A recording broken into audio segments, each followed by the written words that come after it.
Olá pessoal, vamos aqui falar de um assunto pessimamente compreendido no meio evangélico, não pesquisado, não trabalhado e não ensinado pelo bicho, né? Pelos milhares de vídeos que temos na internet, podemos perceber que esse assunto é totalmente desprezado no meio evangélico, mas totalmente desprezado. Eu chego a pensar que as pessoas que desprezam esse assunto, se a gente for levar ao pé da letra, talvez nem evangélicos sejam, entendeu? Porque desmerecimento com a palavra em relação a esse assunto é gigante.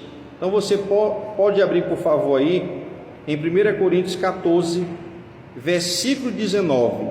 Olha o que aqui diz aí, sobre língua estranha, sobre o batismo no Espírito Santo, ou como alguém pode dizer, com Espírito Santo. Diz assim, 1 Coríntios 14, versículo 19, diz assim: todavia, eu antes quero falar na igreja,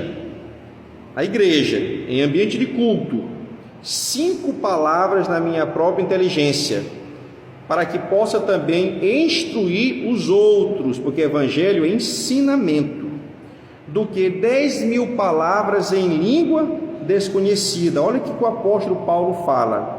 O apóstolo Paulo fala e dá ênfase à instrução que a pessoa dá com a boca, com a inteligência dela, com o entendimento da palavra.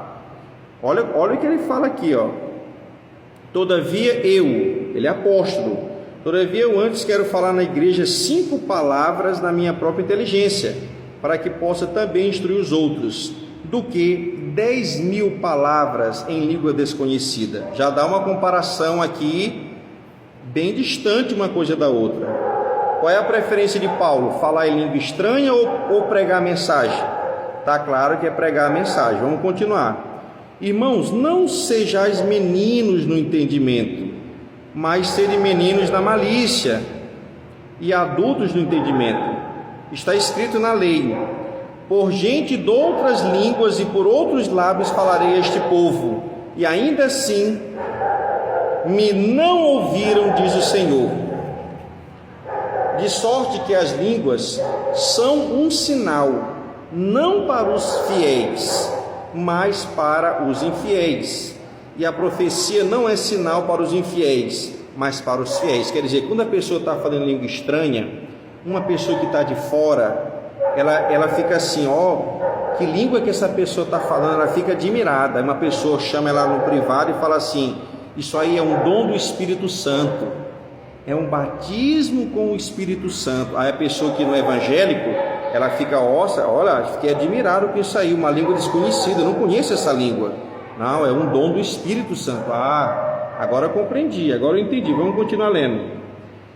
Se, pois, toda a igreja se congregar, quer dizer, aquela multidão de pessoas se congregar num lugar, e todos falarem línguas estranhas, quer dizer, todos ao mesmo tempo, como a gente vê hoje, um monte de igreja que não lê isso aqui, não obedece isso aqui, não está nem aí para isso aqui.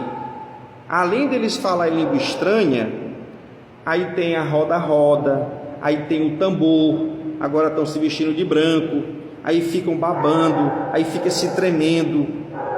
Paulo está falando somente de falar em língua estranha. Ele não está dizendo que a pessoa que fala língua estranha aqui, ela fica se babando, se tremendo, fica batendo tambor, fica rodando. Ele está falando? Não, ele está falando somente de falar. Você não precisa perder o controle para você falar língua estranha. Isso não está na Bíblia.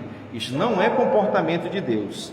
Aí diz aqui, 1 Coríntios 14, versículo 23, diz assim, se, pois, toda a igreja se congregar num lugar e todos falarem línguas estranhas e entrarem indoutos, quer dizer, entrarem não cristãos ou infiéis, que é um sinônimo de pessoas que não servem a Deus, não dirão porventura que estáis loucos? Por quê, pessoal? Porque isso não tem ordem, isso não é decência, isso não é ordem. O culto a Deus não é assim. Aí diz aqui sim: mas se todos profetizarem e algum indouto ou infiel entrar, de todos é convencido. Quer dizer, profetizar é pregar, falar. Então, se o infiel entrar na igreja e ver aquela multidão falando em língua estranha, um por cima do outro, como acontece hoje em muitas igrejas, a pessoa que entra vai dizer: esse pessoal é louco. Como é que você vai ganhar uma pessoa se você está sendo taxada de louca? Porque você está fazendo tudo contrário à palavra de Deus. Aí diz aqui: mas se todos profetizarem e algum indouto ou infiel entrar, de todos ele é convencido, porque ele está entendendo o que se está se falando, o que está se pregando. Entendeu? De todos é julgado. E aqui diz, você pode ler na sua casa essas regras que Paulo colocou. 1 Coríntios 14, versículo 40 diz assim: mas faça-se tudo decentemente e com ordem. Olha o que é que Paulo manda fazer aqui, ó. 1 Coríntios 14, versículo 27. E se alguém falar língua estranha, faça-se isso por 2, ou quando muito 3 pessoas, e por vez, cada um na sua vez, e haja intérprete, porque interpretar língua estranha é um dom que o Espírito Santo dá. Mas se não houver intérprete, quer dizer, se não houver quem interprete você falar língua estranha, esteja calado na igreja e fale consigo mesmo e com Deus, quer dizer, fique no banco de joelho baixinho falando. Não é para você ficar gritando, não é para você ficar rodando, se jogando no chão, babando, se tremendo. Isso não está na Bíblia. Isso não está na Bíblia. Aqui há um controle.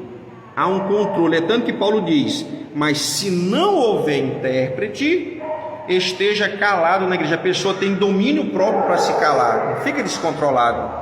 E fale consigo mesmo e com Deus. Entendeu? Está aqui, 1 Coríntios 14. Você pode ler na sua casa, você vai ver que não é essa bagunça que as pessoas fazem nas supostas igrejas hoje, que representam uma pessoa batizada com o Espírito Santo e que lê a Bíblia e obedece a Bíblia. Não é por aí, está tudo errado isso aí.